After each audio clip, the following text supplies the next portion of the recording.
అందరికీ నమస్తే. రైతు పంట రుణమాఫీకి రూల్సే ముఖ్యమంటుంది ఇప్పుడు ప్రభుత్వం. జల్లెడబడుతున్నారు రైతులను. ఎట్లా జల్లెడబడితే ఎవరికి అనే విషయం మీద క్లారిటీ వస్తాయనేది. క్యాబినెట్ సమావేశం ఉంది. క్యాబినెట్ సమావేశంలో సింగిల్ ఎజెండా, కేవలం ఏం రూల్స్ పెట్టాలి, రుణమాఫీ చేయడానికి రైతులకు ఏం రూల్స్ పెట్టాలి, రుణమాఫీ రూల్స్ పెట్టిన తర్వాత అసలు ఎంతమంది రైతులు వస్తారు, దీనిలోకి ఎన్ని డబ్బులు కావాలి, ఆ లెక్క తర్వాత విషయం. దాన్ని విడుదల వారీగా చేయాలన్నా, ఆగస్టు 15 డెడ్లైను ఎట్లా చేయాలనే దాని మీద క్యాబినెట్ సమావేశంలో నిర్ణయించాలని ప్రభుత్వం అనుకుంటుంది. ఏంది వీళ్ళ రూల్సు, ఏంది వీళ్ళ జల్లెడ అంటే, ఓ పక్క పిఎం కిసాన్ స్కీమ్ ఒకటి తెర మీద తీసుకొచ్చిండ్రు. పిఎం కిసాన్ స్కీమ్ కాకుండా మళ్ళీ కొత్తగా రేషన్ కార్డు స్కీమ్ తెర మీద తీసుకొచ్చింది. పిఎం కిసాన్ అయితే మనకు 5 ఎకరాలు. అసలు ఈ 5 ఎకరాలు అనేది ఒక కండిషన్. దానిలో 5 ఎకరాలు ఉన్న వాళ్ళకి మాత్రమే వస్తుంది. తర్వాత కుటుంబంలో ఒక్కరికే వస్తుంది. కుటుంబంలో ఒక్కరికే వస్తుంది. ఒకవేళ ఒక ఫ్యామిలీలో భార్యకు, భర్తకు, కొడుకు, ముగ్గురికి 2 ఎకరాలు 3 ఎకరాలు ఉందనుకుందాం. ఈ పిఎం కిసాన్ ఎవరికి వస్తుంది? ఒక్కరికే వస్తుంది. కుటుంబంలో ఎవరికో ఒక్కరికి వస్తుంది, మిగతా వాళ్ళకి రాదు. సేమ్ ఇప్పుడు రుణమాఫీ కూడా ఆ కుటుంబంలో 2-3 ఉండొచ్చు, పొలం వాళ్ళ పేరు మీద ఉండొచ్చు. వాళ్ళు ఎంతమంది లోన్ తీసుకున్నా ఒక్కరి లోనే క్లియర్ కావాలి, మిగతా వాళ్ళ లోన్లు సంబంధం లేదనేది. అంటే కుటుంబంలో ఒక్కరికి మాత్రమే రుణమాఫీ, మిగతాయి మాత్రం చెయ్యమనేది ఇప్పుడు కొత్తగా తీసుకొచ్చారు. నిజానికి ఎలక్షన్స్ ముందర అట్లా చెప్తేనేమో రైతులు ఆలోచించేవాళ్ళు, రైతులు లోన్ తీసుకునేటప్పుడు కూడా చూసేవాళ్ళు, కానీ అప్పుడు ఏం అనలేరు రూల్స్. ఇప్పుడు కొత్తగా వచ్చినాయి ఇవన్నీ రూల్స్ అన్నీ. అసలు రూల్సే ముఖ్యం అంటున్నారు. ఇప్పుడు రుణమాఫీ చేయడంలో రూల్సే ముఖ్యం, అందరికీ కాదు. దీనిలో ఇప్పుడు రూల్స్ వచ్చినాయి. అందుకే కుటుంబంలో ఒకరికే వేయాలంటున్నారు. ప్లస్ రేషన్ కార్డులు అంటున్నారు. రేషన్ కార్డులు ఉండాలి. రేషన్ కార్డులు ఉండాలంటే రేషన్ కార్డులు కొత్తగా వీళ్ళు వచ్చినాక కార్డులు ఏమి ఇవ్వలేదు. తెలంగాణ వచ్చిన తర్వాత కొన్ని రేషన్ కార్డులు మాత్రమే ఇచ్చినాయి. రేషన్ కార్డులు వచ్చినాయి కొన్ని తెలంగాణ వచ్చిన తర్వాత, కానీ ఈ 6 monthsలో కొత్త రేషన్ కార్డులు ఏం రాలేదు. ఇక రేషన్ కార్డులకు అప్లికేషన్ పెట్టుకున్నారు చాలామంది, కానీ ఒక్కరికి కూడా రేషన్ కార్డు ఇవ్వలేదు. కాబట్టి ఆ రేషన్ కార్డులు ఎంతమందికి ఉన్నాయనేది ఇంపార్టెంట్. ప్లస్ ఈ పిఎం కిసాన్కు మన వాళ్ళు సగం మంది అప్లై చేసుకోలేదు, సగం మంది రైతులు అప్లై చేసుకోలేదు. 77 లక్షల మంది రైతులు మన దగ్గర ఉంటే దీన్ని అప్లై చేసుకునేది 32 లక్షలే. సగానికి సగం రైతులు, సగానికన్నా ఎక్కువ రైతులు పిఎం కిసాన్ డబ్బులు రావు వాళ్ళకు. ఎందుకంటే వాళ్ళు అప్లై చేసుకోలేదని చెప్తారు, లేకపోతే గవర్నమెంట్ డాటా ఇవ్వలేదు అనేది 2 కారణాలు. ఈ 2 కారణాలతోన అది రాదు. ఇవన్నీ లెక్కలు తేలినాకనే రుణమాఫీ అనే విషయం మీద ప్రభుత్వం ఎప్పుడు ఇవ్వాలి, ఎంత ఇవ్వాలి, ఎట్లా ఇవ్వాలి, ఎంతమంది ఎన్నిసార్లు ఇవ్వాలి అనేది క్లారిటీకి వచ్చే అవకాశం కనిపిస్తుంది. ఇక దీనిలో ఇన్ని చేసిన తర్వాత నేను ఒక బ్యాంక్ మేనేజర్తో మాట్లాడినా, సహకార బ్యాంక్ వాళ్ళ దగ్గర ఇక లోన్లు తీసుకునేది ఎక్కువ రైతులు. తీసుకుంటే వాళ్ళు ఏమంటారు అంటే, వాళ్ళు ఒక లాజిక్ చెప్పారు. నిజంగా ఈ లాజిక్ మరి ప్రభుత్వం యాంగిల్ వేరే ఉండొచ్చు, నేను వాళ్ళ యాంగిల్ కూడా చెప్తా, వాళ్ళు ఇట్లా ఆలోచిస్తారని కూడా చెప్తా.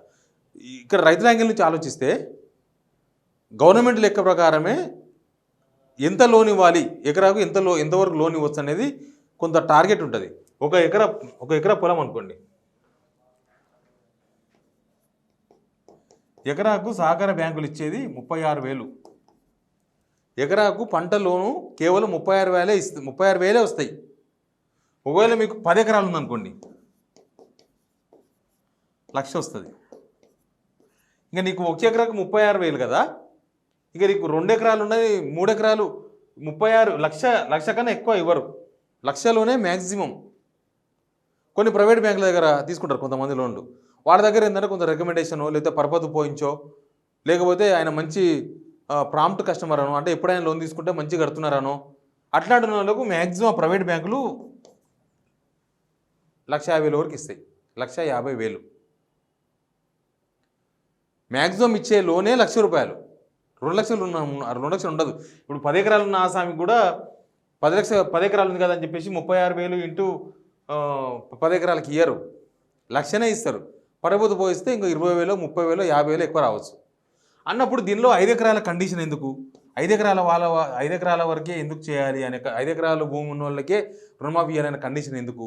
ప్రభుత్వమే ఇవ్వాలి కదా. ప్రభుత్వం పెట్టిన కండిషనే 36,000 ఇవ్వాలని, బ్యాంకులు పెట్టిన కండిషనే ₹1,00,000 ఇవ్వాలని మ్యాక్సిమం.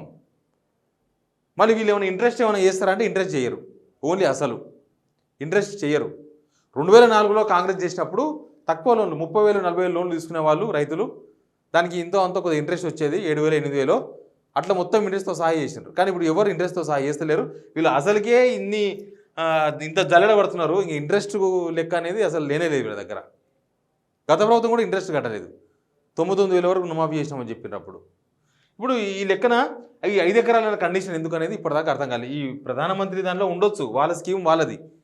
వాళ్ళు ఒక్కరోజు కోసం కాదు కదా, వాళ్ళది ఎవ్రీ సీజన్ 2,000, సీజన్కి 2,000, సీజన్ 2,000, సంవత్సరానికి 6,000 వస్తాయి కాబట్టి వాళ్ళు రూల్స్ పెట్టుకున్నారు. ఆ రూల్స్ తీసుకొచ్చి దీనికి ఎందుకు ఇప్పుడు చేస్తే మళ్ళీ రుణమాఫీ చేసేది ఉందా 5 సంవత్సరాల వరకు? లేదు కదా. మరి దానికి ప్రధానమంత్రి కిసాన్ స్కీమ్ సంబంధించిన రూల్స్ ఎందుకు?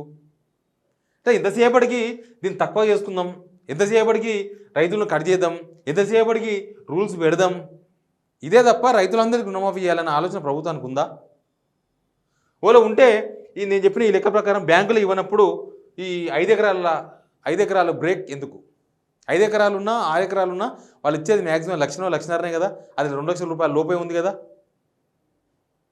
ఇది ఇక ఇదంతా అయిన తర్వాత లెక్కనంట దాన్ని 3 విడతలు చేయాలనేది. ఎంత 3 విడతలు అంటే 50,000 లోపు లోన్ ఉన్నలకు కొంత ఒకసారి, 1,50,000 లోన్ లోపల ఉన్న వాళ్ళకు ఒకసారి, 2,00,000 లోపు ఉన్న వాళ్ళకు ఒకసారి చేస్తే మొత్తం కలిసి 25,000 కోట్లు. 25,000 కోట్లు తక్కువ 40,000 కోట్లు అవుతుందని ప్రభుత్వానికి అన్ని రకాల లోన్లు మీన్స్ అందరికీ లోన్లు కలిసి బ్యాంకులు ఇచ్చిన 40,000 కోట్లు సరిపోద్ది అనుకున్న దగ్గర 15,000 కోట్లు, 10,000 కోట్లు, 15,000 కోట్లు కోత పెట్టి 25,000 కోట్ల వరకు చేయాలనేది ఒక ఆలోచనగా ప్రభుత్వం దగ్గర ప్రస్తుతం నడుస్తుంది. దీనికి ఇన్ని కథలు. అందుకే నేను రూల్సే ముఖ్యమని పెట్టిన. ఇక్కడ రూల్సే ఇంపార్టెంట్. చెప్పేటప్పుడు నో రూల్స్, ఇచ్చేటప్పుడు అన్ని rules. Please subscribe signal TV.